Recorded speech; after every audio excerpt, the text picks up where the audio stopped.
భారత్ బంగ్లాదేశ్ మధ్య 3 టీ20 మ్యాచ్లు జరగనున్నాయి.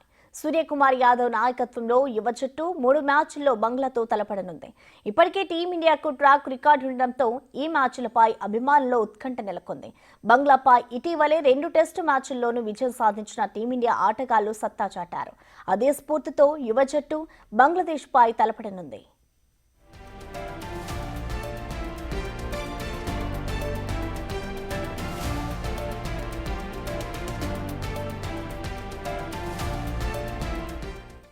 సిరీస్ లో భాగంగా 3వ టీ20 ఉప్పల్ వేదికగా జరగనుంది. ఈ మ్యాచ్ కోసం నేటి నుంచి టికెట్లను విక్రయిస్తున్నట్లు హెచ్సీఏ అధ్యక్షుడు జగన్ మోహన్ రావు వెల్లడించారు.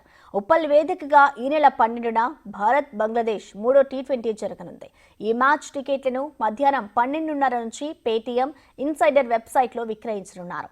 టికెట్ల ప్రారంభ ధర 750, గరిష్ట ధరను 15,000గా నిర్ణయించినట్లు హెచ్సీఏ చెబుతోంది.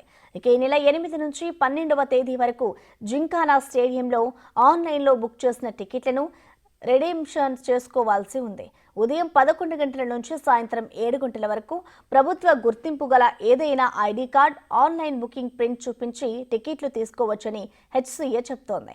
ఆఫ్లైన్ కౌంటర్లలో టికెట్లు విక్రయించడం లేదని హెచ్సీఏ అధ్యక్షుడు జగన్ మోహన్ రావు తెలిపారు.